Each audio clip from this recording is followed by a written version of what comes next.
സാധാരണ ആന കുത്തി ആനയുടെ ആക്രമണത്തിൽ മരിക്കാറുണ്ട്.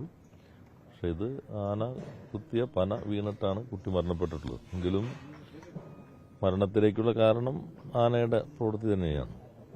അപ്പോൾ ആ മേഖലയിൽ ഇത്തരം കാര്യങ്ങൾ ആവർത്തിക്കാതിരിക്കാനുള്ള നടപടികൾ കുറേയേറെ സ്വീകരിച്ചിട്ടുണ്ട്. ഇപ്പോൾ തന്നെ MLA ഈ പ്രശ്നം പല ഘട്ടങ്ങളിൽ ഉയർത്തിയിട്ടുണ്ട്. ഞാൻ തന്നെ ഉൾപ്പെടെ യോഗം ചേരുകയുണ്ടായി. വനമന്ത്രി പങ്കെടുത്ത് യോഗം ചേർന്നിരുന്നു.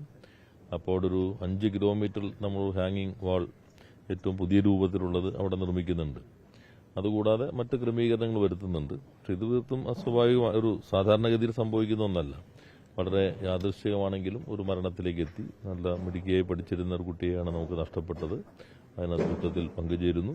സർക്കാരിന് സാധ്യമാകുന്ന രൂപത്തിലുള്ള എല്ലാ സഹായങ്ങളും ആ കുടുംബത്തിന് ചെയ്യാൻ ആവശ്യമായിട്ടുള്ള ക്രമീകരണങ്ങളും വരുത്തുന്നുണ്ട്. പിന്നെ സ്വാഭാവികമായിട്ടും അത്തരം സംഭവങ്ങൾ ഉണ്ടാകുമ്പോൾ ജനങ്ങളുടെ പ്രതികരണങ്ങൾ ഉയരുന്നത് സ്വാഭാവികമാണ്. ഇത്തരം നമ്മുടെ കേരളത്തിൽ വന്യജീവി മനുഷ്യ സംഘർഷങ്ങൾ കൂടിക്കൊണ്ടിരിക്കുന്നുണ്ട്. അത് പ്രതിരോധിക്കുവാൻ ആവശ്യമായിട്ടുള്ള ഇപ്പോൾ ഞങ്ങൾ ഈ ഫിനാൻസ് കമ്മീഷനിൽ കേന്ദ്ര ഫിനാൻസ് കമ്മീഷൻ കേരളം സന്ദർശിച്ചിരുന്നല്ലോ.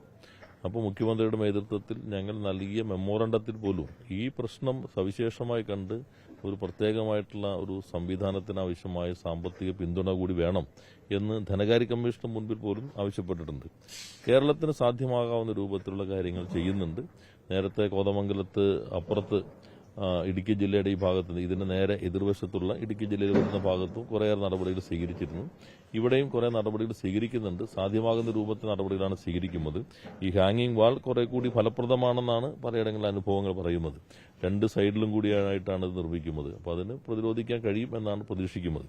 പിന്നെ ആനകൾ അല്ലെങ്കിൽ വന്യമൃഗങ്ങൾ മറ്റ് സ്ഥലങ്ങളിലേക്ക് ഇറങ്ങി വരാതിരിക്കാൻ കഴിയുന്ന രൂപത്തിലുള്ള സംവിധാനങ്ങൾ അതിനകത്ത് എങ്ങനെ ക്രമീകരിക്കാൻ കഴിയും, ഇത്തരം കാര്യങ്ങളെല്ലാം സർക്കാർ നടപടി സ്വീകരിച്ചിട്ടുണ്ട്.